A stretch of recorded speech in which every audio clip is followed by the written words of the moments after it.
Hello, everyone. Welcome to the next GlenAllachie Thursday isolation tasting. We're here with myself, Ronan, and you can see Lindsay there.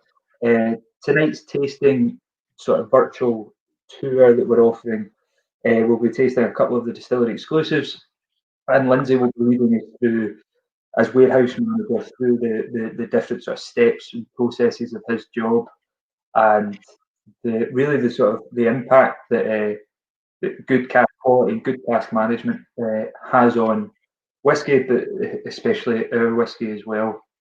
So by all means, Lindsay, take the floor, introduce yourself, and then we can go on to the virtual tour. Well, my name's Lindsay. I'm the warehouse manager.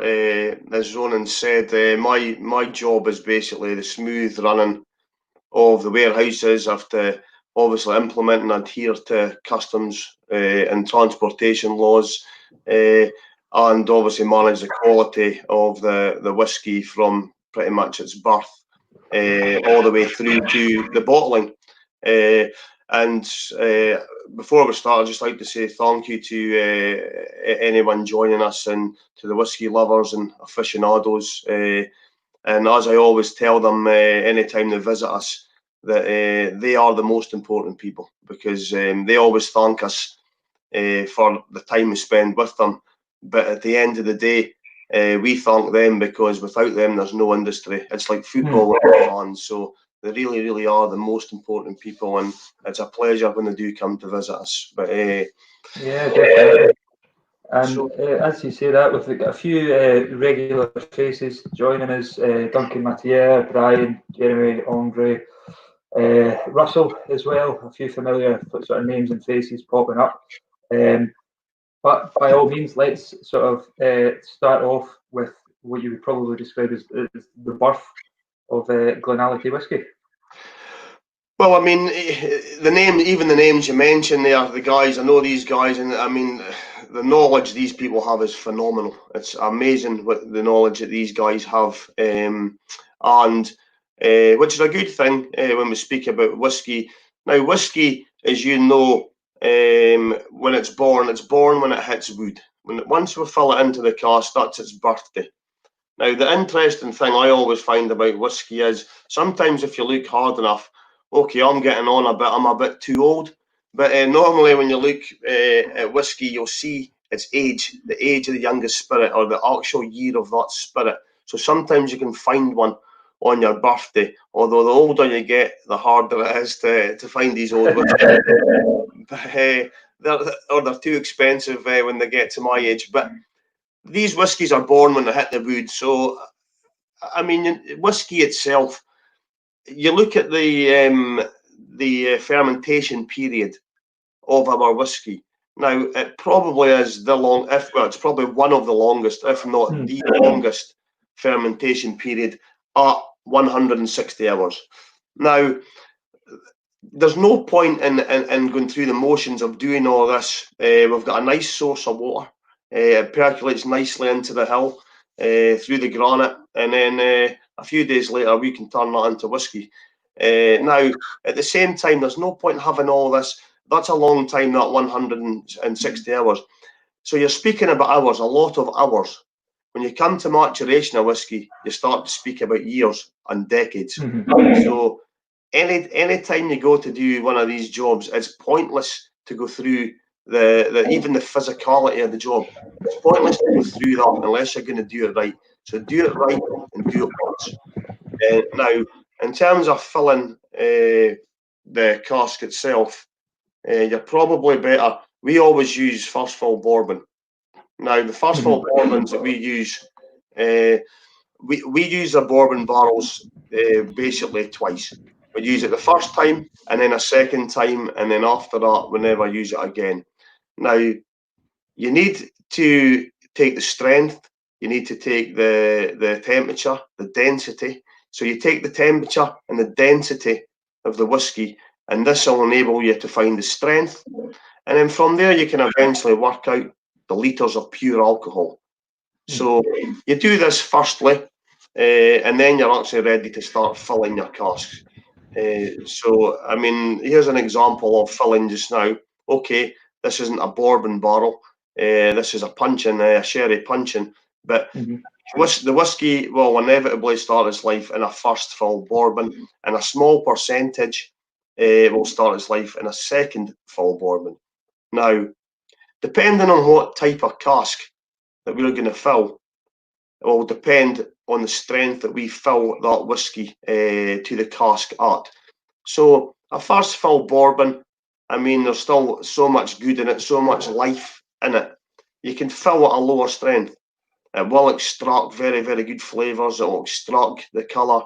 It'll move along the road that it should move along. When it comes to second fills, okay, they're still very, very good. I mean, some companies use their cask 4 times. We use them twice and that's it. But even at second fill, you might want to fill at a higher strength. And then filling at a higher strength will then extract the good out of the cask as well, the second fill cask. So that's basically the start of the whiskey's life. On you go. I mean, at that point, as I say, what we'll also do is we'd then go away we'd stow it, we'd put it away. Now, that whiskey will go away, with us, it goes away for a minimum of 8 years. And as I said, in that time, it will pick up the vanilla, the classic vanilla, and the caramel sort of flavours from the bourbon.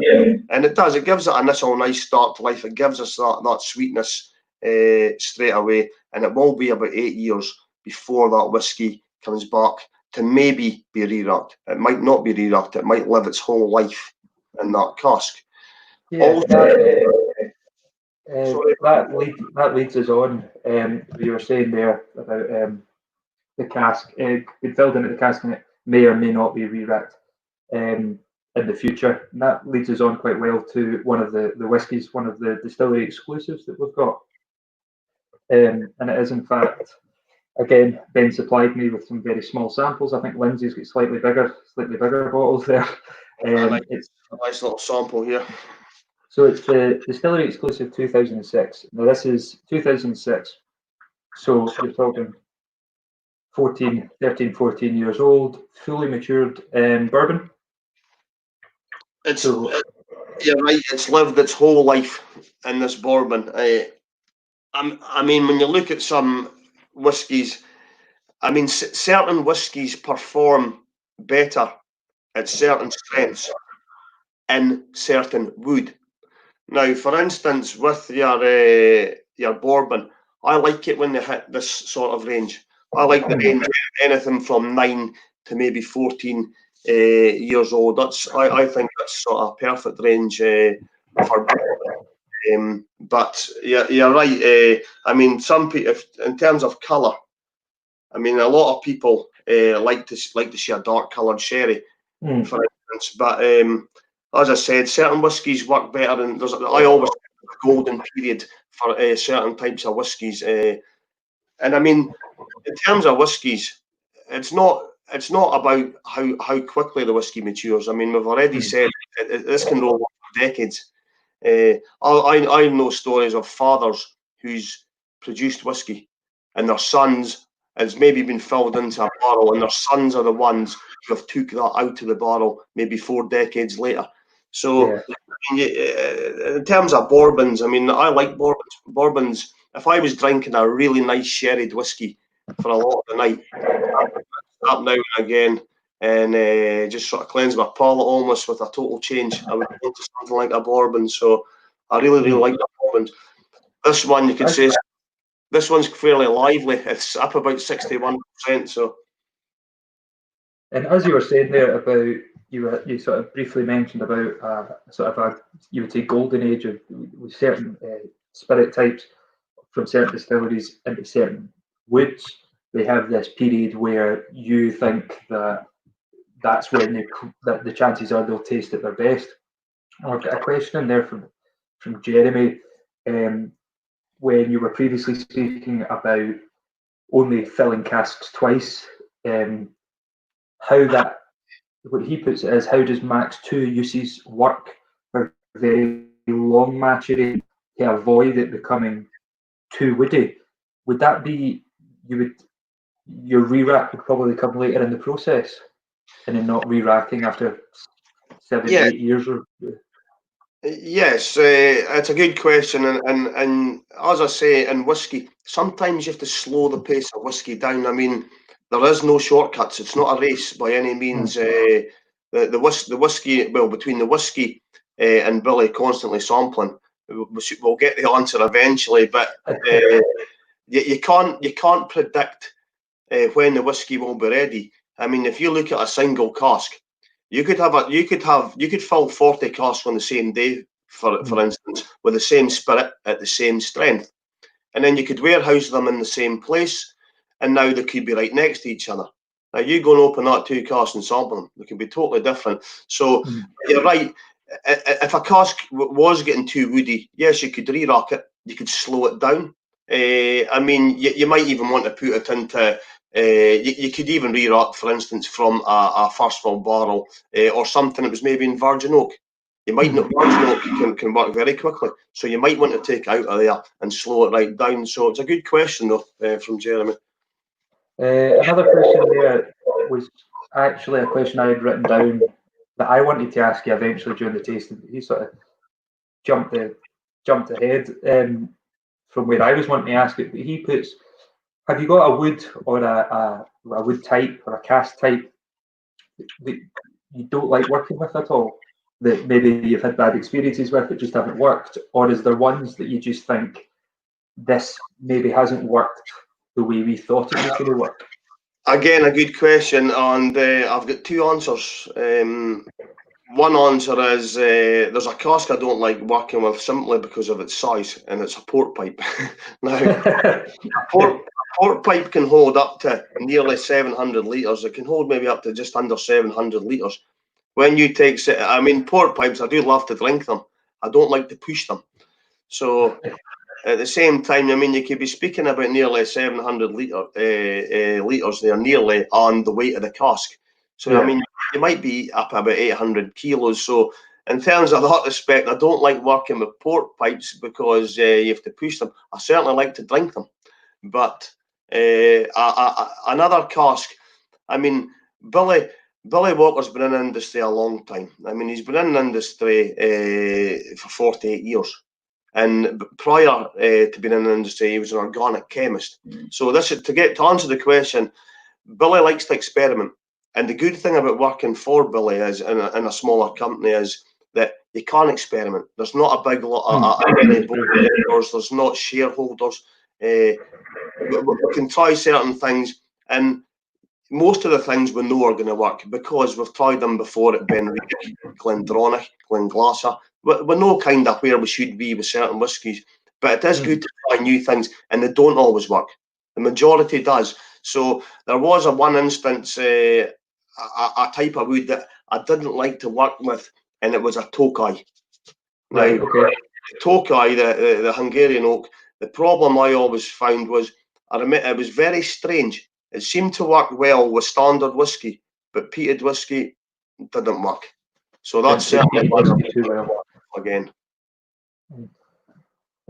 That's very, very interesting. And that's what you've got a different look onto what when you mentioned the fact that a port pipe's too big and it's quite heavy and it's hard to push around. It's a different look at that question than the way I would have probably taken it if there says, is there a specific wood that I don't like to drink? 2 ways to answer. The second way was, I don't think Tokaj worked very well with peated whiskey, but port pipes, I certainly like to taste them. I like to look at them. They're beautiful colour, certainly a ruby port. But obviously, when it comes to the whiskey being filled, it's put away for a very, very long sleep.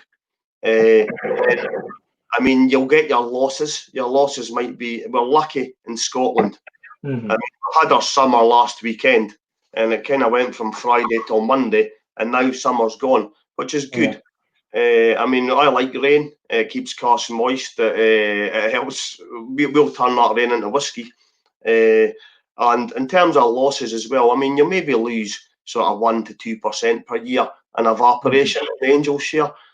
whereas you go to somewhere like India, you won't see an old whiskey there. I mean, you're up over 10%. So in terms of the filling of whiskey, after that, you leave it alone, get it filled into the best wood, put it away, let it have its rest. Billy will disturb it now and again. He'll ask for samples here and there, and then obviously once we're finished sampling, then Billy will maybe decide what sort of path this cask will take in life. I mean, I always think it's a bit like a child, really. I mean, set a good example, set good boundaries, get the job done properly straight away. But if it gets a bit unruly and starts going off in the wrong track, you sort of give it a clip round here, get it into something really, really good and get it back on track, really. There's parenting 101 from a warehouse manager. You were mentioning there about putting the whiskey into a sleep for a long time and putting it away, and that leads us quite conveniently onto the next section of our tour when we moved into the warehouse. And so we went through the birth of whiskey and into the filling of the casks, and this is where they go after. Yes, well, I mean, on site we have the capacity to hold nearly 100,000 casks. Not quite, but nearly. Our warehouses, we have a mixture of dunnage warehouses, wrapped warehouses, and we have one warehouse, a palletised warehouse, although we don't house stock in this warehouse. We prefer the traditional maturation methods. It seems to work better. So, I mean, there's an example of a warehouse there. So, I mean, these warehouses, I mean, there's a lot of physical work in warehousing. I mean, even sampling. People might think sampling's a great job. It would be a great job if you could drink the samples, but you've got to operate machinery, and unfortunately, you can't really taste them. And it's always interesting to look at colours, nose the samples, but I mean, here these warehouses are 9 levels high. So you have to get up, squeeze in between the levels, draw your samples, stow your casks. So there is a lot of physical work involved as well in that, but it's always worthwhile work. And I always think it's strange that I remember in my previous job with Billy at Ben Riach, I remember one time filling a barrel of whiskey, and I only once seen a whiskey leave. I bottled a whiskey. I sent it away for bottling. So, I mean, the funny thing about whiskey is there'll be whiskies that will outlive me. I mean, you'll fill it and then you'll see it again. So it is amazing. And I mean, there's just simply is no shortcuts. You just have time is time. I mean, in terms of warehousing as well, you should obviously have your stock scattered up and down your site. So don't put all your eggs in one basket, so to speak. There could be a flood, there could be a fire, but that also goes for different distilleries. You have your stock spread around different distilleries also. And I mean, if something was to happen to a 40-year-old whiskey, for argument's sake, it's fine if the insurance company says, right, here's insurance for it. But the bottom line is no money's enough. You can't replace that. You'll never ever replace it. It's you can't put a value on it. So it's interesting the warehousing, and you should have your stock fairly well spread out too. So and that sort of goes back to your point about in your previous job at Ben Riach, working with Billy, that you only ever bottled a cask. You've one cask you've seen being bottled that you were to fill, and that sort of goes back to what you were saying about the generations that it takes and the time that it actually takes. And okay, the spirit can be made theoretically in a day, a couple of days. What you start working in years and decades. And decades. So you really get to see the fruits of your labour, really, to sort of to put a cask that you filled in, put it into the warehouse, going into that sleep in the warehouses, and then for it to come back out to be bottled. And I've actually got a question here to sort of do with to dunnage warehouses and racked warehouses. And I know we don't store anything with palletised warehouses, but a question I often get asked, and my knowledge on the exact science of it all is very, very limited. But to have something, let's say, on if you've got a dunnage warehouse, maybe it only goes 3 casks high, and then you go into a racked warehouse, and the ones we've got are 9 high. What are the flavour differences and maybe the alcohol differences that you might expect from, say, something on the ground on dirt in your dunnage style warehouse to something that's sitting up the top of a racked warehouse? Now, it's a The good warehouse, question as well. the And warehouses themselves can really affect the flavour. well, that's true. I mean, you mentioned about the dirt floor. I mean, the main aim or one of the aims of warehousing is your work. If you know Scotland's weather, Scotland's weather's pretty nondescript. I mean, it's boring, but that's good. The weather's it's never too hot and it's never really cold. Now, you go into one of the warehouses in the summer when it is reasonably warm and it's actually nice. You go into that warehouse, it's cool. In the winter, the opposite happens. It's colder outside, and you go in the warehouse and it's slightly warmer. I mean, you'll never keep a warehouse a constant temperature, but the aim is that there isn't major fluctuations. So, in terms of the height, you go and put whiskey. I mean, you probably hear it in America with our bourbons. They maybe style it up high, closer to the lights, closer to the roof, and they'll say that's a better whiskey. The angels are maybe it's not so it's easy for the angels to get at the evaporations for greater, and it's the same for us. Evaporation would be greater at high, but some people say you get a better whiskey out of it. But again, for me, the aim would be to keep the warehouse fairly constant in terms of temperature. Also, when a whiskey begins its life, you might want it to put it further away from the filling store where you do where most of our work happens. But then, as its life cycle moves on, it will maybe move closer to the filling store, and then eventually it'll go into the filling store, and then its life will end. It'll go to a bottle, and we'll say good. So again, it's like to say, I think in terms of warehousing, it's good to keep warehouses at steady temperature, and we're lucky in Scotland, but we're just with our weather. Yeah, I always find the warehouses they go into their own sort of microclimate, even if it can be really warm outside. You could go into a warehouse and it can be really, really cold. And as you said, warehouses tend to stay this consistent temperature. I guess that's just the benefits of living in Scotland and the fluctuating temperature that we have, that the warehouse remains this sort of constant in the middle sort of microclimate. So we've got a few questions here to run through. Again, thank you to everybody for posting in questions. We'll try and get to them. If we don't, we're sorry. Come back next week. You can ask the same question. One from our colleague Juliet here. Can you tell us how many years' experience you have and why you decided to move to GlenAllachie? Well, I've got 14 years' experience, and pretty much they've all been with Billy Walker and Trish. Now, one of the reasons I moved, I mean, as I say, warehousing, a lot of people think, oh, it is a good job. I really do enjoy my job, but it's hard work. It's really, really hard work. And there's jobs that can be repetitive, but at the same time, in our work, every single day, we can do a variety of jobs. Some places, somebody's doing one job all the time. So for us, I like it for that reason. You'll do a whole variety of jobs in one day. And again, as I've said, you'll do experiments. I mean, some places they don't do that. It's very interesting.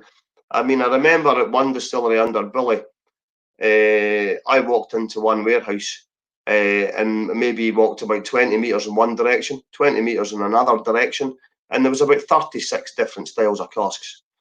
So I find it very, very interesting in that respect. It's very interesting.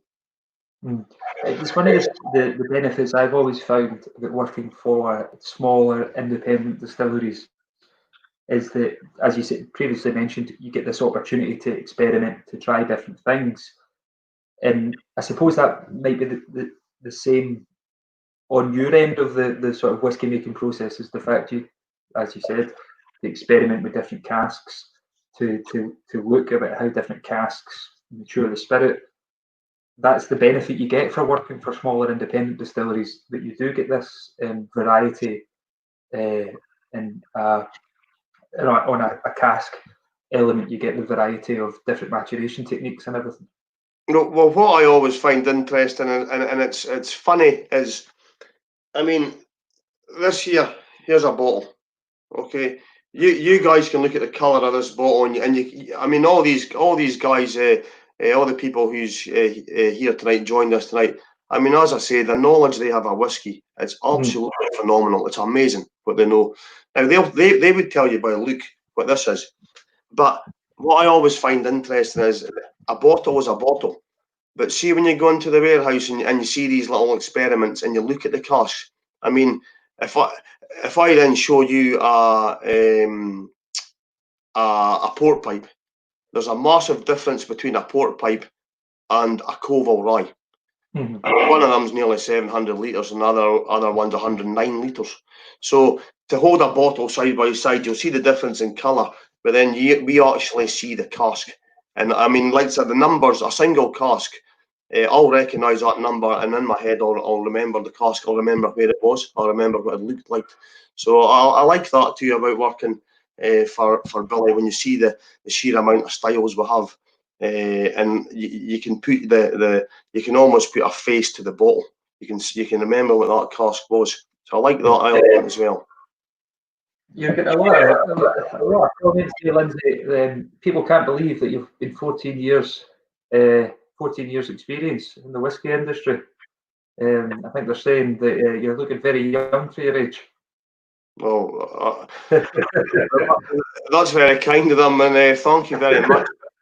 I'm sure they look young as well. I mean, it is the water of life been drinking, so they've either drunk the water of life, it's made them look young, or it's affected their eyesight. But I may look young, but my body doesn't feel so young now. It is quite a hard physical job, really, most of the time.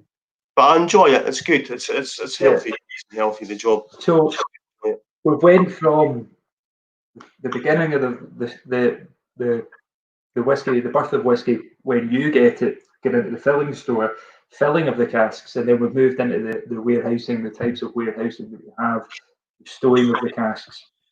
And then comes an important process that we had a question on earlier, about the re-racking of these casks.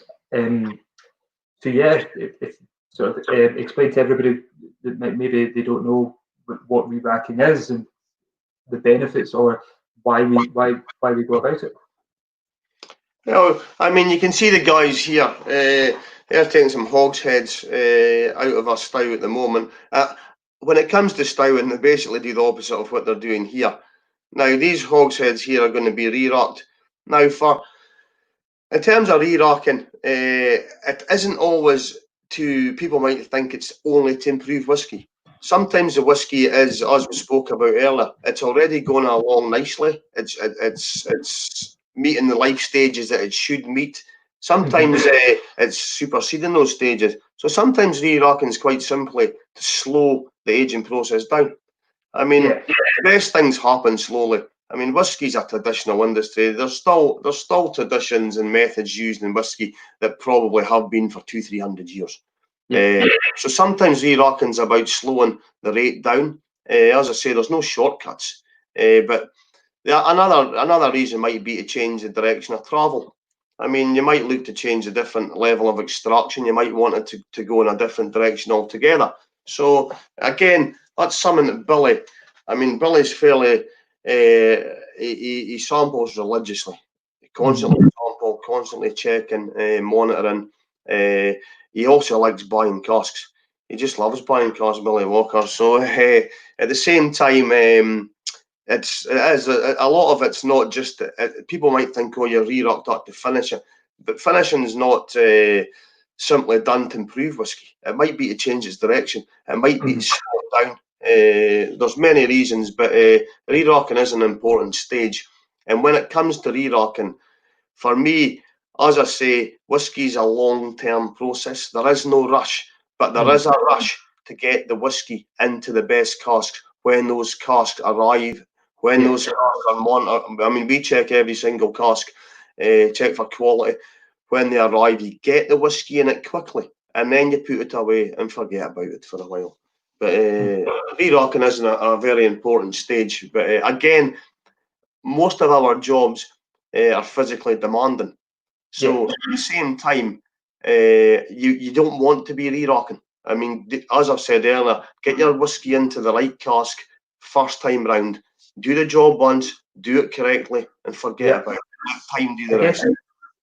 That's a lot about obviously purchasing high quality casks to first put your spirit into, but then when you are re-racking, if you know that it's already been in, say, a really high quality first fill bourbon that you know we get these flavors from, the reason you then re-rack into a sherry or red wine or whatever is because you know those casks are high quality as well, and you know the sort of flavor profile that you're looking for. It's not necessarily that you're trying to cover up a bad spirit.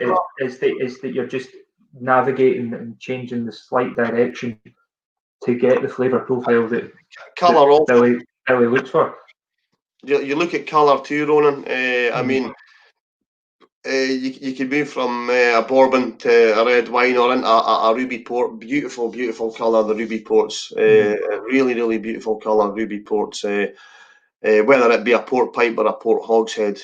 I would like to encourage Billy to get more port hogsheads, to be honest. They're easier to push. But no, it's all about the whiskey at the end. It's what's best for the flavour and what's best for the consumers and the whiskey lovers. It's about them at the end of the day.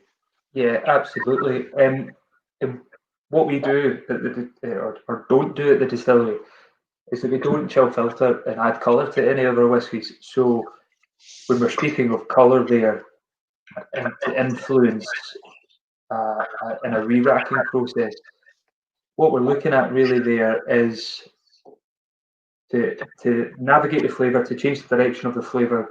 It does inject a level of colour coming from the cask, and these casks will then go back into the warehouse after the re-racking and sit for a year, two and a half, whatever it is, till they're ready.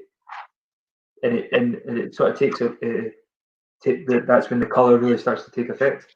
It's a very good point that you make there, and I mean that can lead us to speak about the size. I mean, in life, size and shape counts a lot for function. So you're right. I mean, you could have a small cask of 50 litres octave. I mean, you put something in that and it'll burn brightly, but not for long.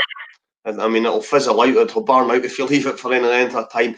And then the flip side, you've got your port pipe, for instance. You put something in there, or your big sherry butts, put it in there and leave it. Just leave it alone to do its thing.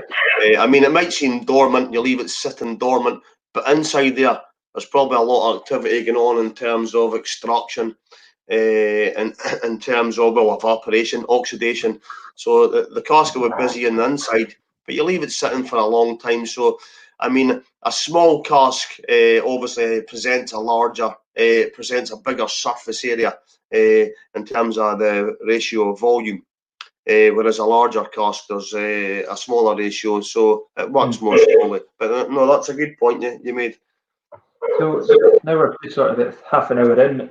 I think we should probably move on to our second whiskey before we carry on the virtual tour. And I'm quite excited about this. Again, it's another distillery exclusive. These have now been made. They were obviously exclusive to the distillery, as the name would suggest. But obviously the shop is closed currently. So we thought the best thing to do at that point would be to make them available to retailers in the UK.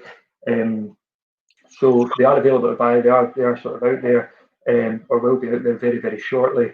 But this one we're trying is a 1989 sherry hogshead. I'm quite looking forward to trying this, having not tried it before. So your 1989 sherry hogshead. Lindsay will tell you the strength that he's got there, because he's got an actual bottle. This one's 45.9%. So cask strength, we traditionally bottle at 46% or 48%, and then cask strength.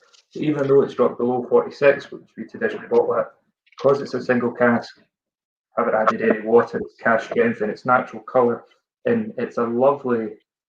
It's really starting to. Well, it's obviously picked up a lot of the sherry Well, cans. It's really nice. You speak about we speak about re-rocking, but not everything's re-rock. This is an original cask. It's been in there.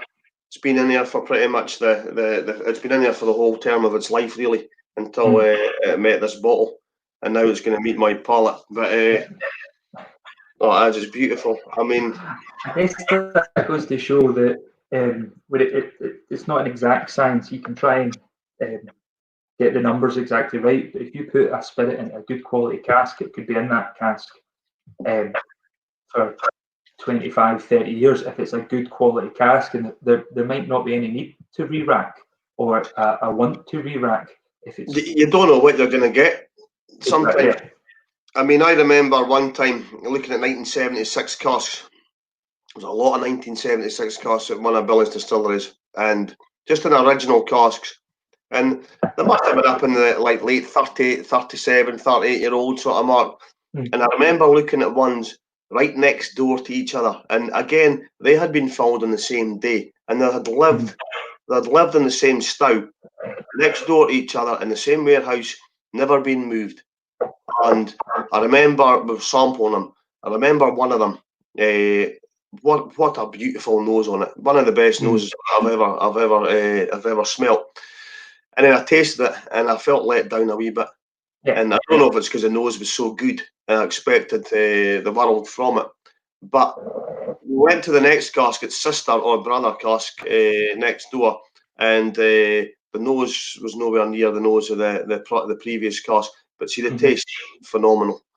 So you almost want to switch the two across. Aye, well, exactly. You just know what you're going to get. Sometimes there is a lot of surprises, but you're right. Sometimes a whiskey can just lie in the cask. It's hit the ground running. It's went in the right casks. Leave it alone. You don't have to do nothing with it. As I say, time will do. Time will take its. Will do its work. So that moves us on to the next stage. It's refilling within the filling store. We went through the re-racking process, and now we're doing something with the spirit. Well, I mean, in terms of when you've re-racked I mean, I'm not going to go into pricing or anything, but the fact is, if you get what you pay for. You should spend good money, and Billy likes to spend a lot of money on the top quality wood, and you should. I mean, it'd be pointless not doing that. It'd be a false economy if you didn't. But at the end of the day, so you go and spend very, very good money and get the best possible wood. At the same time, there's no point then half filling a cask. I mean, you're not using all the wood in the cask. So again, the aim is to try and fill these casks to pretty much maximise the spirit to wood contact, and that's basically it. And then again, as you say, these casks then go away again, depending on the size. They'll go away for, albeit, I mean, a lot of the time they're away for a few years before we see them again. But that's a real sort of fundamental that Billy himself, at GlenAllachie in previous distilleries, that if you invest in good quality casks and good quality wood, you're minimising the chance of having a bad result and the bad sort of tasting spirit or whiskey at the end of it. If you invest heavily in good quality casks, the result you're going to get out, there's a very, very high chance that it's going to be good quality whiskey. Well, of course, Billy obviously knows that, and I mean, from a warehouse perspective as well, I don't want to be pushing casks twice. Push them once. I mean, if someone weighs 600-700 kilos, push it once, put it somewhere, and leave it there. So, from a warehousing perspective, Billy's got fairly high standards. I mean, nothing escapes his gaze. These casks get checked when they come through the door. So he checks them all that way, and then obviously when they're filled, periodically you'll sample them. So at the same time, yes, mistakes can happen, but for the most part, they're already correct. They're corrected before they happen, if you know what I mean. We just don't allow mistakes to happen in the first place, unless there's the odd experiment we've tried and don't always work. Not always. So, but it's good. A question there from John Creasy, before we move on, is, do you actually refer to similar casks filled at the same time as brothers, sisters, etc.? Serious question. I know certainly that if casks are filled of the same day, say the same wood type, and they are sat side by side, so the cask number that they're given is 1 and then 2, I would definitely refer to them as either brother or sister casks. Is that what you would say working within the warehouses themselves? Yes, but I wouldn't know whether to call it a brother or a sister. And these times, somebody might refer to them as non-binary. I don't know. I don't know it, but they're certainly family. That's for sure. Yeah. And there's differences in families, and there's just the same as there is in one cask next to another cask. And it's amazing. You could fill 40 muscatels, and then you start to sample them, and they're totally different. But that's the beauty of single casks. Yeah, and it's the beauty of having sort of warehouses where you've actually got the ability to go in and sample them and try them, is that you're able to see the differences from two casks sitting side by side. Yeah, that leads us on very quickly to the next part of our virtual tour. It's what's named as whiskey finishes in dunnage warehouses.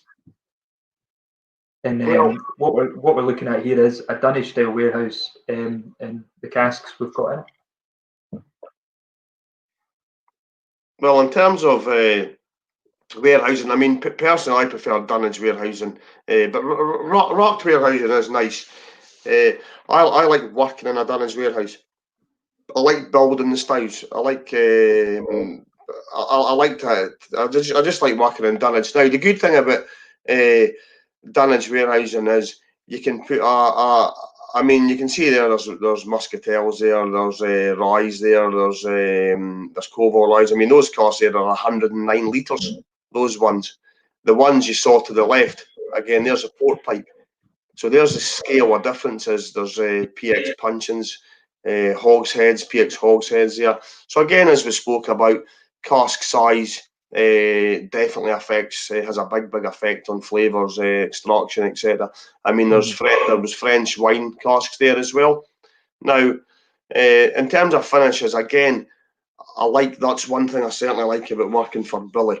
There's certainly a lot of the scientists left in Billy, and I mean, you look at some of the wines we've got. I mean, we've got wine casks from California. We've got wine casks from obviously Burgundy, Bordeaux, wine casks from Spain, wine casks from Italy, Eastern European wine casks. We've got a wide range of wine casks alone. Same with ryes. I mean, we have quite a lot. I'm not going to get into names, but we have a wide range of ryes as well. But then have our Madeiras, our Muscatels, our Ports, Sauternes, Marsalas. I mean, again, it's a wine, but we have all these different types of wines, and we have other experiments that I'm not going to go into because I know that they're going to be successful, and I'll just wait until it comes out. Yeah, I think you've answered a couple of questions there inadvertently. The same, there's a couple of sort of experiment styles that we're looking at. Just a couple of questions quickly. One that caught my eye when you were speaking about the dunnage warehouse of the red wines and the port pipes and the rye casks is Colin Beck asks, how do you know where each barrel style is? I first read that as how do you tell the difference between each barrel style, but is there parts of the distillery where you would store a port pipe compared to a hogshead that you know you put port pipes here because maybe they mature a little bit better? Is there a part of a warehouse that's got a little something about it that you think hogsheads really mature well in that part of the warehouse? Again, a good question, and there's a bit of both. I mean, there's certain things you would stow in certain occasions because I mean the maturation. Again, in terms of where you put a cask, I mean it is important, but the most important thing, I mean, probably about 80% of the magic happens in a cask. So the most important thing is to pay high end money to get high end. Once you've got that, regardless of where you put it. That's more important, I think, getting the proper wood. But yes, I mean, certain things have to go in certain places. I mean, port pipes are always sitting on the ground. You can't put a port pipe on top of a port pipe, but you can put a puncheon on top of a puncheon. Port pipes won't fit in the rocking. Port pipes are huge. The port pipes, the size and shape of them alone. I mean, you can have really, really small, dumpy port pipes, or you can have long, thin port pipes. So, I mean, they're all different sizes. I like to put a mixture of casks, certainly, and things like the dunnage warehouses as well. Especially, I mean, I did see a question saying do we miss visitors? And I used to love taking visitors down just for a look around. Again, as I say, it's all very well going and tasting a bottle somewhere, but at the end of the day, a bottle's a bottle. I love taking them down to the dunnage and saying, look at this cask here, look at the difference, look at the shape, look at the size, look at the colour, look where that's from. I mean, there's casks, we've got casks from all over the world. And I really, really miss the visitors, and I loved taking them down to the warehouse. So I did like to put a whole variety of different casks in a dunnage warehouse for them to look at. Yeah, I do think there isn't really anything better than in the whiskey world sense than taking a whiskey out of a cask and trying it in a dunnage style warehouse. I don't think it gets much more sort of this is the way whiskey's meant to be tried in that sort of situation. That's something I quite enjoy doing myself. And there was a question I was asking you there. I was coming across. Michael Stewart, ever come across a whiskey that's been in a cask too long, and what do you do with it? From my side of things, in a previous job working for Cadenhead Independent Bottling, we once had a 66 Glen Grant that'd been in the same cask for the whole shooting match. And when we went to taste it, it was terrible. And at that point, there was not really anything we could do. It was in the cask for far too long. I guess with sampling and constant sort of cask management, you lower the risk of a whiskey ever being in the cask too long. Of course. As I say, Billy Walker likes a sample, and we draw a lot of samples for Billy, and he religiously checks them, and they're noted, they're put into his Bible, and then they're checked again. But at the same time, you're right. Why make mistakes? Stop it before it gets that far. You could correct it again. I mean, you could re-rock it into another cask, maybe inject a bit of life, a bit of zest back into it. You also have to be on your guard in terms of, I mean, old whiskey, obviously, with evaporation. I mean, this is getting back to re-rocking, to re-gauging and sampling. Not only do you sample, but you have to re-gauge. You have to check how much is in a cask. I mean, a client might want to buy that cask, and obviously you have to check how much is in it, because when you do get to the ages of whiskey that you're speaking about, I mean, you could be speaking thousands and thousands of pounds per litre. So, but another thing to guard against as well with old whiskies, and not just about a whiskey possibly being in a cask too long, but you have to watch its strength. Once that drops below 40%, you've lost it. I mean, it's not easy to you'd have to fortify that somehow in terms of re-rocking it with something. Now, there isn't many casks of those type of ages sitting around to do that with, and they would be of a similar strength. So, I mean, you wouldn't want to write off 40 or 50 years because the casks went too weak. So, again, you have to watch out for that. It's not just if the cask's not performing or it's went too far. I mean, if the strength is too low. I mean, as I say, you can never, ever get 50 years back. No, that's very true. And we're just about 10 minutes left in the tasting. We'll move on to the sort of third whiskey we both picked. We both picked the sort of core range GlenAllachie 12-year-old.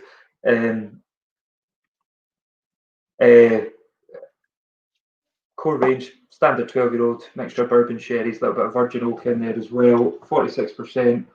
A really approachable, easy drinking whiskey. This is my sales side of it. It's a really approachable, easy drinking whiskey. But yeah, it's just a very good dram to end the sort of tasting on. And I've just been asked to ask a question, and I'm going to avoid that question like the plague. I am not reading that out. No, I've actually read the question on. The first sentence is quite worrying. Do you still have your Karma Sutra, Lindsay? And that's what I thought. I'm not going to read any more. I don't want to know anything about it. We had such a laugh with you on your tour with friends of the Teleculture just before you officially opened the best tour ever. That's from Fiona Sinclair. So Fiona Sinclair really liked your Karma Sutra. In terms of, as I say, in terms of, I never call people tourists or anything like that because, I mean, they're whiskey aficionados, whiskey lovers, and like I say, they really, really are. And I sincerely mean this. They're the most important people in the industry because there is not an industry without them. And I mean, that's probably one of the favourite parts of the job is meeting these people. And I mean, we can learn a lot from these guys as well. I mean, you look at the for instance, Germans, the Dutch, the Belgians, Scandinavians. Well, I mean, all over the world. But I mean, I always joke with them. I would like to see some form of whiskey quiz between Germans and Dutch. And a bit of rivalry there, but I'll tell you, the knowledge they've got. A World Cup of whiskey enthusiasts. But what a knowledge they've got! It's phenomenal. Oh yeah. I mean, I love it when these guys come to visit, and I always laugh because when I was growing up, in the local pubs, for instance, you might have a young blended whiskey or something there, and that's not really whiskey, is it? And then the funny thing is, you look at for instance, Europeans or the other guys around the world, they were drinking the top end whiskey, and the funny thing is, these guys make the best beer, and they all drink whiskey. We all drink their beer, and we've got the best whiskey. So I always laugh when they all come over here. But as I say, we can learn a lot from these guys as well. They're extremely important. The knowledge they've got is amazing. I think that's one thing that separates whiskey from most other spirits or other drinks around the world. And I previously mentioned in another tasting about how rum having a similar sort of story in the way it's made and how different areas of can make different rums, but the whiskey having such a story and such a history is where I think a lot of enthusiasts of whiskey really sort of get their passion for it. Is the fact there's so much history, there's so much to learn, and it's not necessarily just about the spirit. You have the people at the distillery, casks, the distilling, the ferment. There's so much to learn just to get it into the bottle, and then you've got the history behind it as well. There's so much knowledge in it that I think makes the whiskey industry the fact there is so much to learn and obviously so much to try as well. I mean, the industry, I mean, you can be going back 500 years. Now, also, I mean, you hear the stories like drumming. I mean, drumming goes back to like the 1770s. Now, I have been asking Billy to bring back this the drumming culture, but I don't think he's very keen. When did drumming finish? Just when you started, or a few years after you started? No, way before I started. There's a guy I used to work with, and he said that it's kind of ended. It stopped maybe he was working in the late 70s, early 80s, and it kind of stopped then. But when you hear some of the stories, again, it's the history and the stories. I mean, you hear the story about in the olden days that they never had the same machines that we have nowadays in terms of forklifts or the machine you saw for stowing casks. I mean, casks, as I say, they're not light, they're hard to move. At least they're round, that's one added thing, but that doesn't help you lifting something. These guys, a long time ago, they would have to push these casks up sticks, up to on top of one type of cask, and then they might go up a third level. Now, there might have then been 6, 7, 8 people doing this. Now, they would all meet up in the morning. Again, this is just a bit of whiskey history. They would meet up in the morning, maybe at their filling store. And the jar that you saw in an earlier clip where you take the strength, you take the temperature, density, that would be passed around. They would be told what they're going to do. and they would get you would get this. This is your two fingers. You hold that two fingers against that jar, and that's kind of what you would get. Now you got that 3 times a day, and I used to think, how can you be bothered working? I mean, I need to socialise if I'm drinking. How can you even be bothered working? But they told me that the spirit, they prefer to drink new make spirit, because the new make spirit, you could shrug that off, and then you went away and you worked. But I do recall a story one time. An elderly gentleman who used to work at Ben Reich told me a story. He said that there was one time in the 70s, a German gentleman had come over to work in a warehouse for a bit of experience. And obviously in the morning, they had all lined up to get their morning ration. And they obviously gave that jar to the German gentleman for the 2 fingers, but nobody had told him that. And then said, it's your honour, you're our guest, you go first. And he must have took about maybe half of that jar. He drank half of it. And the Germans are very polite. And he obviously stopped halfway through, and he apologised. And he said to the other guys, he said, I'm very, very sorry. He said, but I'll finish this. And everybody was just staring at him open-mouthed. But needless to say, he must have went away for a little sleep before he was able to do any work. But he wasn't doing any hard work that day. So yeah, dramming for maybe it was a sort of fairly common practice within the whisky industry that people working within the distillery would get a whisky in the morning and at lunchtime and in the evening. What about yourself? You heard? Well, I'm far, despite the aging skin and the ginger beard, I wasn't around for dramming. Although I remember being told a story when I worked for Springbank Distillery. It was told a story. I can't remember who told me, but I can remember being told that when Campbelltown used to have the sort of vast amounts of distilleries, around 30, 33 distilleries, what would happen was that they would, on a Sunday evening or a Monday morning, they would turn a small cask on its end, take off the top, and then every worker would get a glass. And they had that cask for the week, so to speak. And if they finished it on the Wednesday or the Thursday, it wouldn't get another. They wouldn't get another cask till the Monday morning. So that was their sort of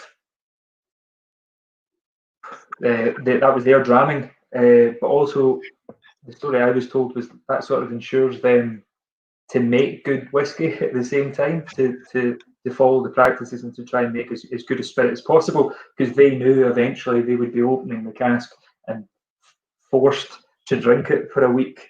So they. I wonder if they had port pipes back in those days. You would do well to get through one of those in a week. Probably not. Although knowing the people from Campbelltown, a port pipe, I don't think would be any problem at all. I do recall hearing a story as well that obviously if you've done a dirty job, you might have been using coal for coal-fired stills. Quite often you got a dirty dram, so you could possibly get up to five drams a day. And also if contractors was on site, they was offered a dram. So quite often the distillery workers would maybe sort of blacken their face, put a bit of dirt on their face, for instance, and then they would join the queue again with the contractors and say, "Oh, look, I've been working very hard today," and they would get their extra ration as well. So anything for a free whiskey. Of course, but no, as you say, the history of whiskey. I mean, you could go back 500 years, and you do hear some amazing stories. And like I say, I mean, if you think about a cask, I mean, you could have a cask that's maybe had sherry in it for decades over in Spain, and then we've received that cask, and then we've used that cask. We could use that cask for maybe another decade. I mean, you can look at some casks themselves, if they've been used 2, possibly 3 times, they could be 70, 80 years old, easy. Yeah. Just very quickly, I know we're running close to the hour. It was just quickly to say that usually we would stop at 8 o'clock for the clap for carers in the evening. But as of last weekend, apparently that was the official last weekend of it. And if you're wanting to go out and ignore this tasting and continue your clap for carers, by all means, go ahead and do that and show your support. And we will be running over because I'm sure everybody can tell that Lindsay himself is quite a blether, and he likes rambling on, and I quite do as well. So we will finish up very, very quickly. But just to say that we're not ignoring that, and I'm going to pour a little extra of the 12-year-old and actually just raise a glass to thank all the people that have been working very, very hard. Not just Lindsay pushing those pork pipes around, but people with maybe more important jobs in the NHS and the supermarkets and deliveries, and everybody that's been putting a real doing their job to the best of their ability during this difficult time. So yeah, raise a glass to everybody. Slange. Pour myself a little extra. I've not got a lot left, but I'll pour myself a little extra. So cheers, Lindsay. Cheers. Here's 2 years. Here's 2 years all.